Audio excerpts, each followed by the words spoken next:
శరణయ్యప్ప అయ్యప్ప స్వామి అయ్యప్ప అయ్యప్ప అయ్యప్ప శరణయ్యప్ప. శాసనత్వ మాతగారి దగ్గర నవరాత్రి దీక్షల్లో మాల వేసుకున్నప్పుడు మరి ఇంకా ఆయన ద్వారా అనేక విషయాలు తెలుసుకుని చక్కగా ఈ యొక్క కార్యక్రమాలన్నీ కూడా మేము కూడా చేయగలుగుతున్నాం. ఆంజనేయ గురుభవన్ మీద వేదిక రావాల్సిందిగా అందరూ కూడా మీ యొక్క చప్పట్లతో వారికి స్వాగతం తెలియజేస్తూ శ్రీ రాజపరాశక్తికి ఉపన్యాసం చెప్పేటప్పుడు అందరూ కూడా శ్రద్ధగా ఆలోచించండి, ఎవరు కూడా మాట్లాడవద్దు. మరి ఈ ఉపన్యాస కార్యక్రమం అయిన తర్వాత మన గురుస్వామి గారు ఉపన్యాస కార్యక్రమం తర్వాత అధినేతలందరూ కూడా వచ్చి 2 నిమిషాలు మాట్లాడతారు కనుక భక్తులందరూ కూడా గమనించవలసిందిగా కోరుతూ శ్రీ ఆదిపరాశక్తికి ఓం నమ శివాయ. ఓం శక్తికి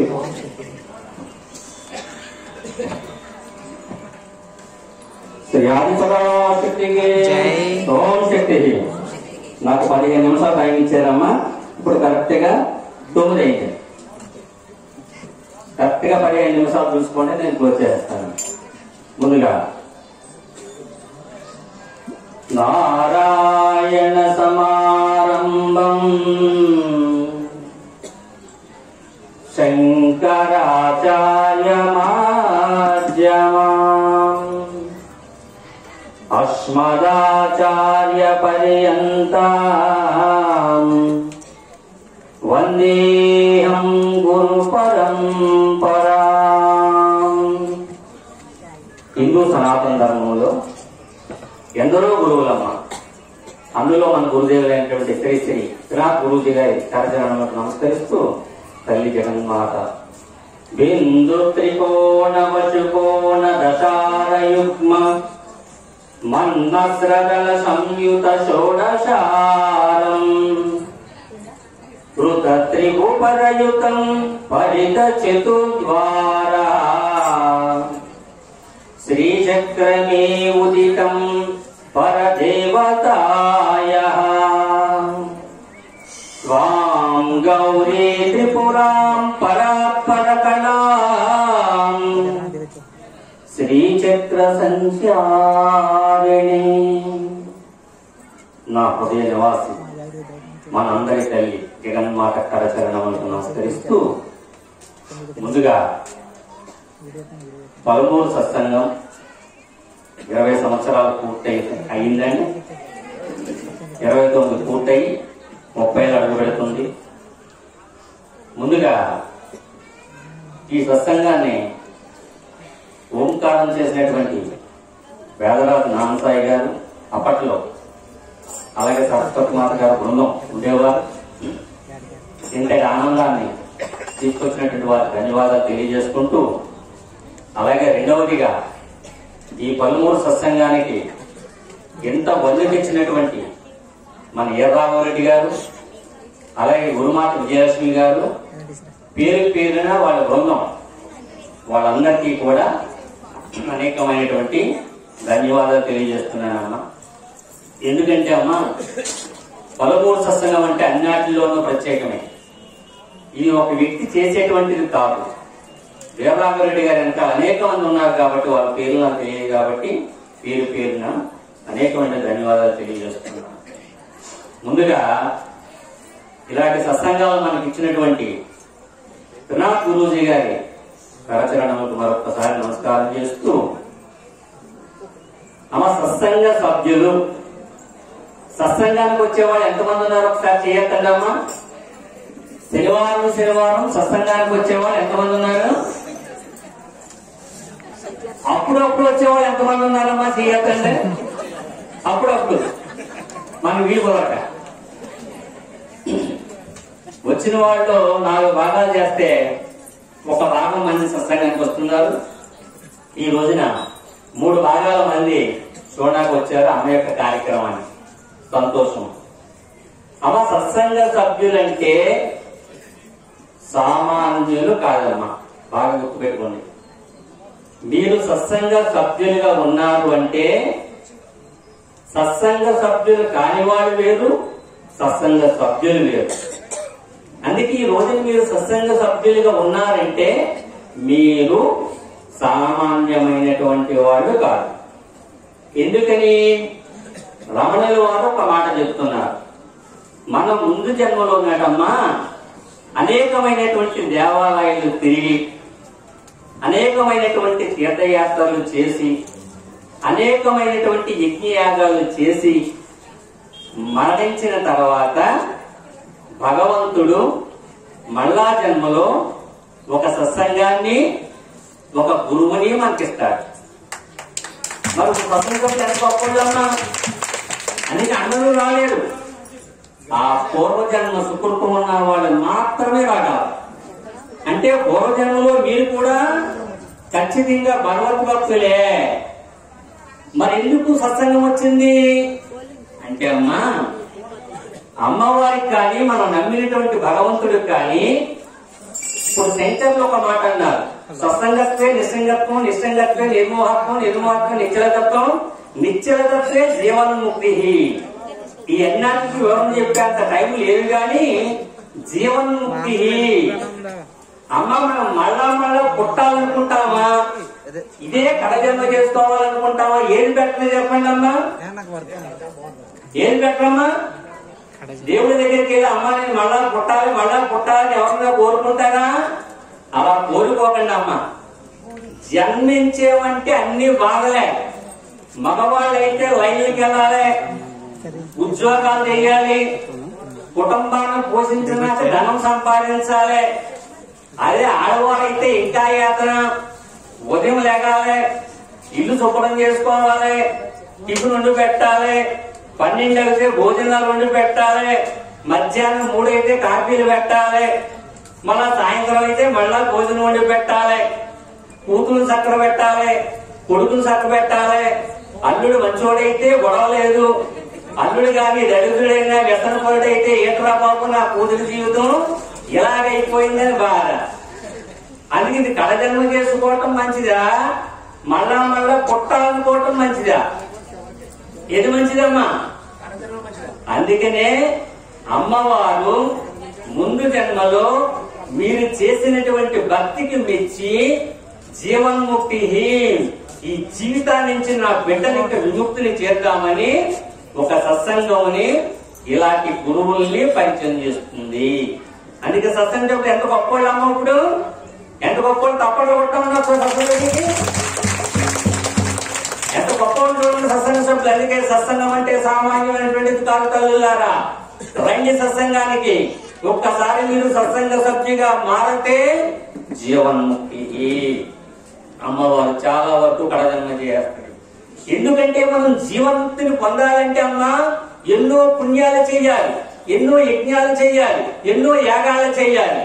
అవన్నీ కూడా శ్రమతోనూ ఖర్చుతోనూ కూడుకున్నటువంటివి. ఇప్పుడు మీరు ప్రయోగ స్థానానికి వెళ్ళారనుకో అమ్మా, కనీసం ఒక 20,000 ఖర్చు అవుతా, ఒక 15 రోజులు 6 రోజులు టైం పట్టిందా మీకు? సరే ప్రయోగం వెళ్ళారు, ఉదాహరణకు 100% పవన్ మీ అకౌంట్ లో డిపాజిట్ అయ్యింది. కుంభమేళా స్థానానికి వెళ్ళి వచ్చిన వాళ్ళకి ఉదాహరణగా ఒక 100% మీ అకౌంట్ లో డిపాజిట్ అయింది పుణ్యం. కానీ ఎంత ఖర్చు అయిందమ్మా? 10,000 రూపాయలు, 20,000 రూపాయలు అయ్యింది. ఖర్చు అయింది కదా. డబ్బులుంటే పర్వాలేదు, 5 రూపాయలు వడ్డీకి తెస్తే బాధ, ఇది ఎప్పుడు తీర్చవరా అన్న బాధ. డబ్బులుంటే పర్వాలేదు, మళ్ళీ ఏ స్వామి గారి దగ్గర మనం అప్పటికి వెళ్ళామనుకో తీర్చాలన్న బాధ. అదే మీరు వారం వారం సత్సంగానికి వచ్చారనుకోండి, ఒక్క వారం సత్సంగానికి వచ్చారనుకోండి 10% డిపాజిట్ అవుతుంది అనుకున్నాం. మీరు 10 సార్లు వస్తే 100 డిపాజిట్ అయిందా లేదా?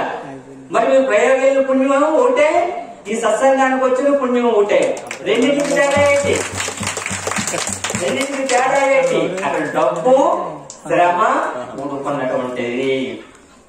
చివరికి సత్సంగ సభ్యులు చాలా అదృష్టవంతులమ్మ. అంటే మీకు తెలియని విషయాలు చెప్తున్నాను. ఇది కథలు స్టోరీలు చెప్పేటువంటి సమయం కాదు.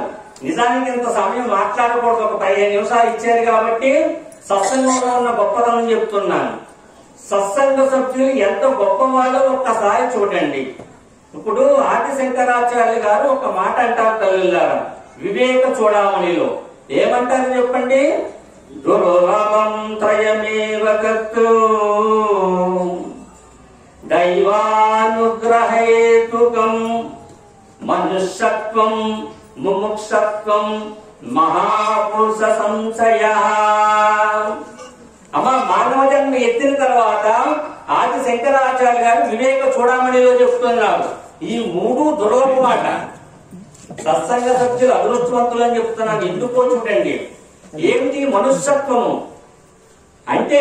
మానవ జన్మ రావడము 84 లక్షల జీవరాశులలో చాలా ఉత్తమమైనటువంటి మానవ జన్మ. ఇప్పుడు మనందరికీ మానవ జన్మ వచ్చిందా లేదా? వచ్చిందా అమ్మా? మనందరూ మానవులమేగా. కుక్కలు, కోతులు, గేదెలు గట్టేం కాదుగా. అందరూ మానవులే కదా. అందుకు మనకి మానవ జన్మ వచ్చింది. ముముక్షత్వం అంటే దేవుని యొక్క పాదాలు చేరాలనేటువంటి కాంక్ష మనకు ఉందా లేదా? వారం వారం సత్సంగానికి మనం వస్తున్నామంటే, అమ్మా జగన్మాత ఈ రోజు నీ సత్సంగానికి రావాలి, నీ నామాన్ని పలకాలి, నా జీవితాన్ని పునీతం చేసుకోవాలనేటువంటి కాంక్ష మనకు ఉందా లేదా కదా? మహాపురుష సంశ్రయ త్రినాథ్ గురుభవాని గారి వ్యక్తి మనకు దొరికారా లేదా? దొరికారు కదా అండి. మరి 3 సత్సంగ సభ్యులు లభించాయా లేదా? 13 గ్రామంలో చాలా మంది ఉన్నారు. సత్సంగానికి వచ్చేవాళ్ళు 100 మంది ఉంటారు. చూడండి మీ క్వాలిటీస్ ఎలాంటియో, మీ క్వాలిఫికేషన్స్ ఎలాంటియో.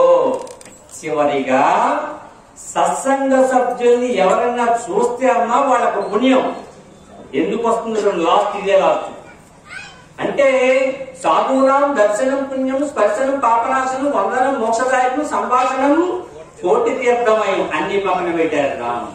సాధువునాం దర్శనం పుణ్యం ఇదే లాస్ట్. మీరందరూ కూడా ఒక సాధువులు లాంటి వాళ్ళమ్మా.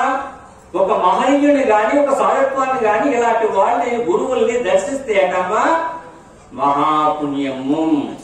అలాగే ఒక నిర్మలమైనటువంటి ఒక సత్సంగ సభ్యుల్ని దర్శిస్తే, వాళ్ళ గాని మన ఇంటికి వస్తే వాళ్ళ దగ్గర ఉండేటువంటి పాజిటివ్ ఎనర్జీ చేత మన ఇల్లంతా చైతన్యం అయిపోతుంది. ఎందుకని? ఒకసారి అండి 5 నిమిషాలు అయిపోయింది. నారద మహాముని శ్రీ మహావిష్ణువు దగ్గరికి వెళ్ళాడు. మహానుభావ సాధువుల్ని దర్శిస్తే కలిగేటువంటి పుణ్యం ఏంటి అని అడిగాడు. విష్ణుమూర్తి ఏమన్నాడంటే, నారదా ఒక్కసారి 13 గ్రామంలో పలానా వెంకటరెడ్డి గారి ఇంటికాడ గొడ్లసారుల్లో పెద్ద పేడపప్పు ఉంది, అందులో ఒక పురుగు ఉంది, దాన్ని అడగమని చెప్పాడు. సరే నారద మహాముని అక్కడికి వచ్చి పేడపప్పు దగ్గరికి వచ్చి పురుగా ఒక్కసారి బయటకు వస్తారా అంటే పాపం బయటకు వచ్చింది. బయటికి రాగానే మహానుభావులు దర్శించగలిగేటువంటి పుణ్యం ఏంటి అని అడిగాడు. ఆ పురుగు ఒక్కసారి నారద మహాముని పై వరకు కింద వరకు చూసి గిలగిలా తణుకు చచ్చిపోయింది. మళ్ళా మన వాళ్ళు విష్ణుమూర్తి దగ్గరికి వెళ్ళారు. ఏంటి తండ్రి నాకు ఎలాంటి పరీక్ష పెడుతున్నారు, నాకు ఏ సమాధానం చెప్పకుండా చచ్చిపోయిందని చెప్పాడు ఆయన. అప్పుడు విష్ణుమూర్తి అన్నాడట, ఈసారి ఫలానా అడవిలో ఒక తెల్లటి పావురం ఉంది, ఆ పావురాన్ని అడిగితే నీ యొక్క అనుమానం తీరిపోతుంది, నీ యొక్క డౌట్ తీరిపోతుంది అన్నాడు. అదిగో నారద మహాముని అక్కడికి వెళ్ళాడు. ఓ పావురమా మహాత్ముల్ని దర్శిస్తే కలిగేటువంటి పుణ్యం ఏంటి అని అడిగాడు. ఒక్కసారి నారద మహాముని పై వరకు కింద వరకు చూసి పావురం గిరగా తనుకు చచ్చిపోయింది. నారద మహాముని పాపం వచ్చి వెళ్ళాడు, తండ్రి గారు ఏంటిది ఈ పరీక్షలేటి, నన్ను చూసిన ప్రతి జీవి కూడా చచ్చిపోతుంది, ఏంటి నాకు ఈ పాపం ఎందుకంటే, ఇంకా ఆఖరుసారయ్యా ఫలానా దేశంలో ఒక రాజు గారికి ఇప్పుడే ఒక కొడుకు పుట్టాడు, జస్ట్ ఇప్పుడే పుట్టాడు, చిన్న కుర్రోడు, ఆ కుర్రోడిని అడుగు అని చెప్పాడటండి. సరే మన వారికి డౌట్ పట్టుకుంది. ఆ రెండింటికి అమ్మా బాబు లేదు కాబట్టి మనోడిని అడగలేదు. రాజుగారి కొడుకుని చచ్చిపోవడానికి కూడా నాగమహాముని పంపుతారా బయటికి?